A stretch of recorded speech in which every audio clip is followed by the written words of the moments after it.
बीच Ukraine के इर्पिन शहर में रूसी सेना की तरफ से किए गए मिसाइल हमले से पूरा शहर कांप गया। इस हमले का एक वीडियो भी सामने आया, जिसमें शहर के एक इलाके में रूस की सेना के 2 लड़ाकू विमान आसमान में गरजते और बम बरसाते दिखाई दिए।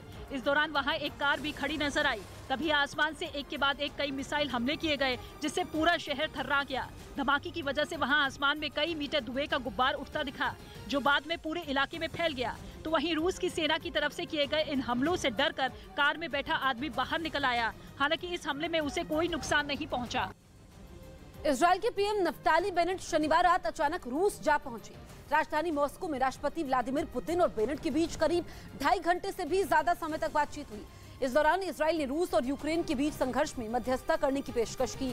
पुतिन से मुलाकात के बाद इजरायल के पीएम ने यूक्रेन के राष्ट्रपति जेलेंस्की से भी बात की। आपको बता दें कि यूक्रेनी राष्ट्रपति जेलेंस्की ने इजरायली पीएम से युद्ध रोकने के लिए मध्यस्थता करने की अपील की थी। वहीं रूस की सेना को अपनी जमीन से उखाड़ फेंकने के लिए यूक्रेन ने भी अपनी पूरी ताकत झोंक दी है। यूक्रेन के कई शहरों में मिसाइलों, बमों और टैंकों से हमले हो रहे हैं, तो कुछ इलाकों में यूक्रेन की फौज इस हमले का मुंहतोड़ जवाब देती हुई नजर आ रही है, जिनकी कुछ तस्वीरें यूक्रेन की सेना की तरफ से जारी की गई, जिनमें एक तस्वीर में दिखा कि आसमान में मंडरा रहे रूस के एक हेलीकॉप्टर पर यूक्रेन के फौजियों ने रॉकेट लॉन्चर से हमला बोल दिया, जिसके बाद उससे आग की भयानक लपटें उठती नजर आई और वो हेलीकॉप्टर धुआं फेंकता हुआ सीधे जमीन पर आ गिरा। इसके बाद वहां काले धुएं का गुब्बार चारों तरफ फैल गया। ये तो कुछ भी नहीं, इन फौजियों ने बड़ी चालाकी से टैंकों पर सवार होकर एक शहर में दाखिल हो रहे रूसी सैनिकों को रास्ते में ही निशाने पर ले लिया। झाड़ियों में छिपकर बैठे यूक्रेन के फौजियों ने टैंक से गोले दागे, जिससे रूसी टैंक तबाह हो गए। गोलीबारी की वजह से वहां से आग के ऐसे शोले उठे कि देखने वालों के रोंगटे खड़े हो गए। वो इलाका पूरी तरह आग और धुएं से ढक गया। जान बचाने के लिए बाकी बचे रूस के सैनिक अपने टैंकों के साथ वहां से भाग खड़े हुए, क्योंकि यूक्रेन की तरफ से छिपकर हो रहे हमले के आगे रूस के सैनिक भी टिक नहीं पाए। दावा है कि जंग के दौरान कुछ जगहों पर रूस के फौजियों पर यूक्रेन के सैनिक टूट पड़े, जिसकी कुछ तस्वीरें यूक्रेन के रक्षा मंत्रालय ने जारी की। बताया गया कि ये मिकोलाइव शहर की सड़क की तस्वीर है, जहां एक दिन पहले सीधी लड़ाई हुई तो रूस के सैनिकों को पीछे हटना पड़ा और जो पीछे नहीं हटे उन्हें रॉकेट लॉन्चर से टैंक समेत उड़ा दिया गया, जिसके बाद सड़क पर हर तरफ युद्ध का भयानक मंजर नजर आया। सैनिकों के शव और टैंक सब इधर उधर बिखरे दिखे। जवाबी कार्रवाई से गदगद जेलेंस्की ने वीडियो के जरिए अपने सैनिकों का हौसला बढ़ाया। इसके साथ ही उन्होंने रूस के हर हमले का जवाब देने की बात भी कही।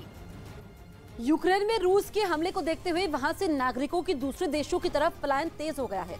जल्द से जल्द लोगों में यूक्रेन छोड़ने की होड़ है, जिसके चलते रेलवे स्टेशन पर भारी भीड़ है। मिल रही जानकारी के मुताबिक यूक्रेन के दनीप्रो शहर में रेलवे स्टेशन पर लोगों की भारी भीड़ जुटी। लोग ट्रेन पकड़ने के अपने अवसर का इंतजार करते हुए बाहर खड़े नजर आए। यूक्रेन के एक विपक्षी नेता ने तो यहां तक दावा कर दिया है कि जेलेंस्की यूक्रेन छोड़कर भाग गए हैं और वो पोलैंड में अमेरिकी दूतावास में छिपे हुए हैं। एक दिन पहले रूस की मीडिया ने भी ऐसा ही कुछ दावा किया था। और अब फिर राष्ट्रपति वोलोदिमीर जेलेंस्की के देश छोड़ने की खबर आई। यूक्रेन के विपक्षी नेता और रूसी मीडिया ने दावा किया कि जेलेंस्की पोलैंड के अमेरिकी दूतावास में छिपे हैं।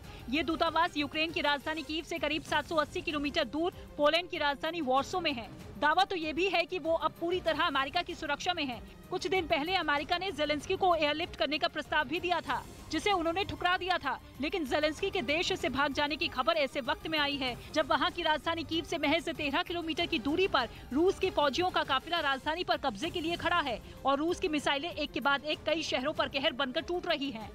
हालांकि इन खबरों के बीच जेलेंस्की सामने आए, वीडियो लिंक के जरिए यूरोप के देशों से मदद की अपील की। इसके साथ ही यूक्रेन ने विपक्षी नेता और रूस के जेलेंस्की के देश छोड़ने के दावों को झूठा करार दिया। यही नहीं, यूक्रेन के पूर्व प्रधानमंत्री ने तो यहां तक कह दिया है कि जेलेंस्की कीव में ही मौजूद है और वो भी ऐसे बंकर में जहां रूस के परमाणु हमले का भी कोई असर नहीं होगा। इससे पहले भी जेलेंस्की के देश छोड़कर भागने की रिपोर्ट सामने आई थी, जिसे उन्होंने खुद खारिज किया था। यूक्रेन पर हो रहे रूस के हमले का एक और वीडियो सामने आया। इस वीडियो में यूक्रेन के एयर डिफेंस ने रूस की एक मिसाइल को मार गिराया। रात के वक्त बनाए गए इस वीडियो में एक मिसाइल में हवा में ही धमाका होता हुआ दिखाई दिया। ये धमाका इतना तेज था कि रात को अंधेरे के बावजूद पूरा शहर धमाके की रोशनी से जगमग हो गया। हालांकि जमीन के ऊपर ही धमाका होने से इस मिसाइल का जमीन पर कोई असर नहीं हुआ और यूक्रेन की सेना ने मिसाइल हमले को नाकाम कर दिया। यूक्रेन के खार्किव में रिपोर्टिंग के दौरान ही एक इमारत पर रूसी विमान ने बमबारी शुरू कर दी। यह हमला उस वक्त हुआ जब सोशल मीडिया के लिए वहां की एक इमारत में रिकॉर्डिंग की जा रही थी। तभी रूस के एक विमान की आवाज वहां सुनाई पड़ी और इससे पहले कि रिपोर्टिंग कर रहा आदमी कुछ समझ पाता, रूसी विमान ने उस इमारत पर बम बरसा दिए। बम के धमाके से इमारत का एक हिस्सा टूटकर नीचे गिरता हुआ नजर आया, जिससे बचने के लिए वो आदमी तेजी से वहां से भागा और अपनी जान बचाने के लिए वो भागकर उस इमारत की बेसमेंट में जाकर छिप गया। यूक्रेन के इस दूसरे सबसे बड़े शहर पर रूस लगातार मिसाइलों, रॉकेट और बम से हमला कर रहा है। यूक्रेन की राजधानी कीव में रूस के हमलों के बाद हालात बिगड़ गए हैं। वहां रहने वाले लोग लगातार पलायन करने के लिए मजबूर हैं। रूस के हमलों की वजह से टूटी सड़कें और टूटे हुए पुलों के बीच से गुजरते हुए ये लोग किसी तरह सुरक्षित जगह पर जाने की कोशिश कर रहे हैं। कुछ परिवारों में तो छोटे छोटे बच्चे हैं जिन्हें किसी तरह सुरक्षित जगह पर पहुंचाने की कोशिश हो रही है। हालांकि यूक्रेन की सेना आम लोगों की मदद में भी जुटी हुई है, लेकिन इन हमलों के बाद पूरे शहर के हालात बेहद खराब हैं। हर तरफ टूटी इमारतें, टूटे पुल हैं, सड़कों पर बर्बाद हो चुकी गाड़ियां हैं और ऐसे में हर कोई अपनी जरूरत का सामान लेकर जान बचाने की जद्दोजहद में जुटा हुआ है। Ну, потому что сильно бомбят. То есть вы все это время ждали и сегодня... Да. Ждали, а потом начала авиация. Очень сильно авиация нас убивает. И очень страшно. Сверху? Да, сверху, с неба.